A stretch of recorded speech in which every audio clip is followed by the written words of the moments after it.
But we do have a lot of conversations lined up, Reema, today, and let's get started. Well, indeed, the first one is Satin Creditcare. Now, the company recently received about 15 crores under the Assam Government's microfinance incentive scheme.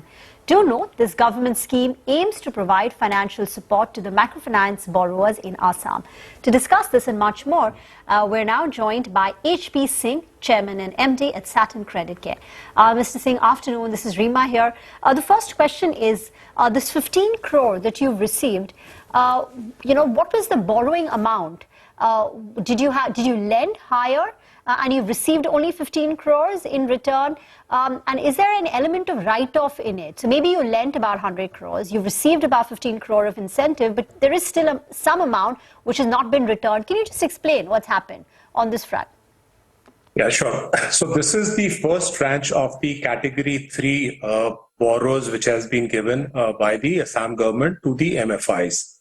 Now, what this means is that whatever balance of 25,000 rupees loan which was there as on March 31st, 2021, whatever was the overdue amount, that has been paid by the Assam government to the MFIs. So this is the first tranche where 25,000 rupees, whatever has been the overdue amount of the borrower, that has been actually been paid by the state government to the MFIs. So this is just the overdue amount which has probably come in. Okay, so the entire amount has come in is what you're telling us. How much more has been lent in the state that is eligible for such relief payments?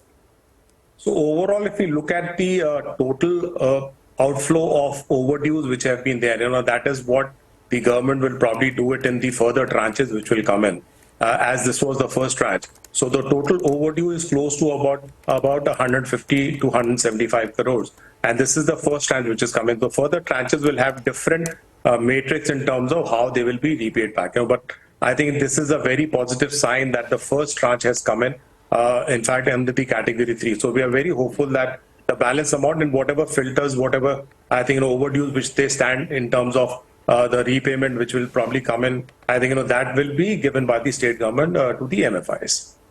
So just to understand, Mr. Singh, out of the total overdue amount in the state of Assam, which is 150 to 175 crore, you have received 15 crore in the first tranche, and you're hopeful about getting the balance.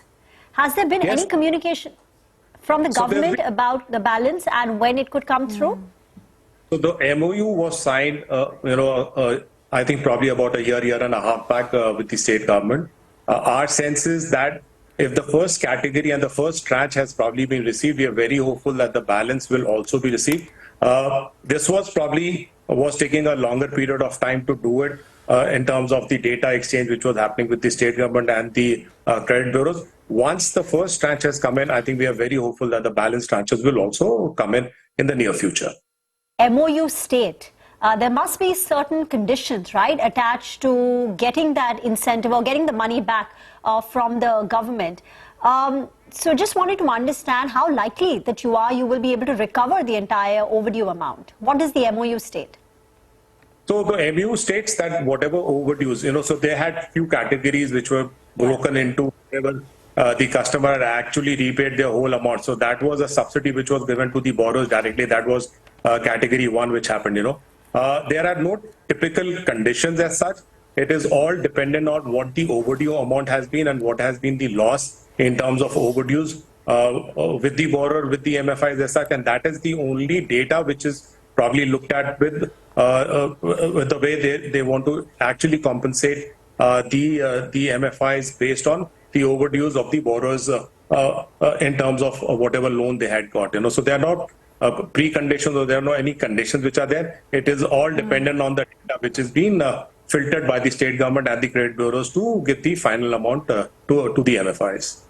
Okay, so that is something that we'll be tracking closely as well when the rest of the money is received as well by MFIs and Satin Creditcare. You also mentioned the press release that you're pleased to share that the new portfolio in Assam is also performing exceptionally well. Can you first tell us what is the proportion coming in from Assam in your overall book? And when you say it's performing well, what kind of growth rates are you looking at in terms of disbursals? So what I stated in the press release is very candid and very clear.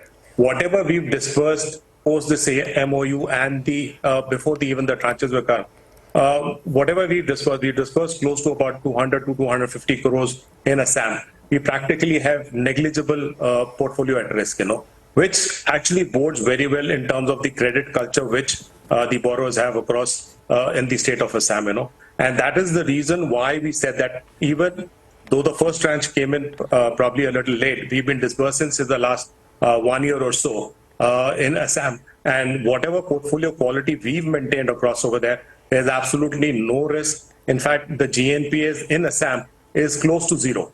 That is how the portfolio is behaving in Assam, whatever we disbursed in the last 1 year and about 3 months or so. Mr. Singh, this overdue amount of 150 crore, has it been already written off and now there will be a reversal of that? This has been provided for in the balance sheet. It's been provided. Okay. It's been provided for. Yes, it has been here. Okay. So we spoke when you reported your Q1 numbers. Just want to understand how Q2 has been. Are you on track to achieve that 25% growth target that you had in terms of growth this year? What has been the collection ratio? So I think we are on target to achieve this guidance of 25% plus. In fact, that is what I've been saying regularly and repeatedly. The way the demand is coping up and the way the demand is coming up in the rural sector, I think we'll probably be overachieving our guidance also.